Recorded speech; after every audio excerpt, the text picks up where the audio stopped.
Hi again, welcome to another video. I'm Jake and this is Frank. We are from Elite Power Group, New South Wales, Australia.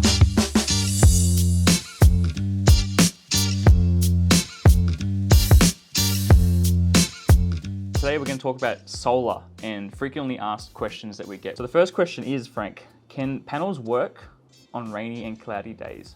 Yes, Jake. Like today? Yeah, like today. Look, as long as the sky is white, it doesn't care about the rain. Actually, a little bit of rain probably cools the panels down and makes them work And a bit cleans more them as well, efficiently. actually. Yeah. But usually rain occurs with clouds. Yeah. But as long as it's not a dark sky, it's a cloudy white sky, you'll get possibly 20% of what the maximum would be. And that's still And it's quite a still bit of power. Oh yes, for- yes, yeah. definitely. So the answer is they do work.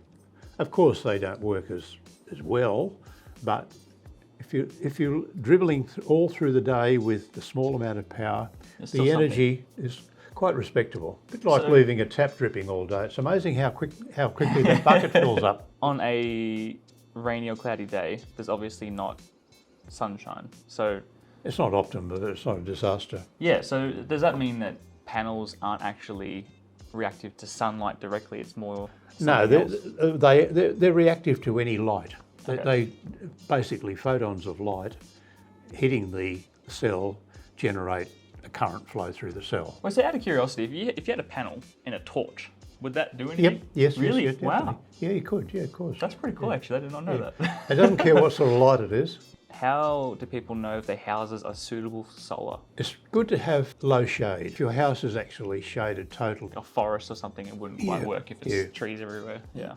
But if you have, and not many houses are totally shaded with Yep. with trees, but you have to assess it and assess it for the worst time of the year, keeping in mind that in the winter time the sun is at a low angle in the sky, so that trees that are to the side of the house could well shade the house completely. Yeah, yeah. Whereas in the summertime, when the more sun reaches Down. Yeah. somewhat vertically overhead, reaches an angle of about 82 degrees Okay. here.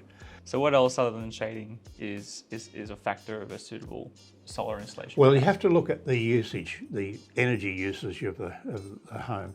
Yeah. And we can advise you there.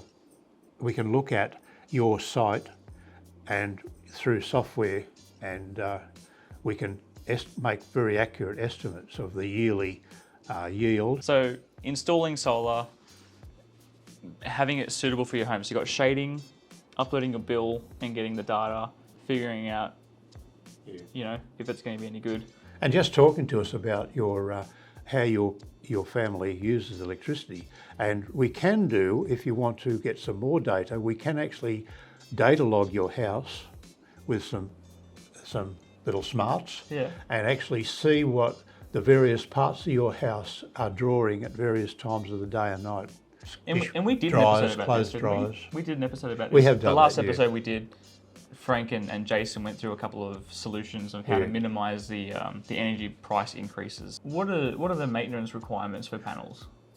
Okay, if you're in a clear area where there's no dampness or verdigris, moss is going to grow, then it's pretty trouble-free. The roofs have to have a minimum of 10-degree tilt for them to self-clean Yeah, when okay. a rainstorm comes. Just rinses it. Yeah, it rinses it off. We don't recommend getting on the roof. We get a professional to do it. We do not recommend. I don't want to get sued.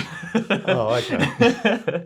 but Well, look, if you feel inclined, if the simplest thing, if you're worried about the panels getting dirty and they're not getting washed by the rain, we know businesses that go out and do cleaning. We do, clean yeah, panels. Yeah. yeah. yeah. So maintaining them, you can try and clean them from the ground, or get a professional to do In it. 9 out of 10 applications, they just don't get dirty. Yeah. Okay. They self-clean. So what's the main thing that makes them dirty? Is it moss? Or Well, bird it's- droppings or Bird droppings, but they get washed off. And of course, in the moss situation, it's in a shady, damp situation where the sun isn't able to purge the moss, and the moss grows. Moss grows in those sorts of situations. yeah. So you said before, in order to actually measure excess solar, companies will install these things. So what is excess solar? Oh. Explain that to us. Okay, electrical energy, when it's generated, has to go somewhere, has to be used. And if you can't use it in your house, then most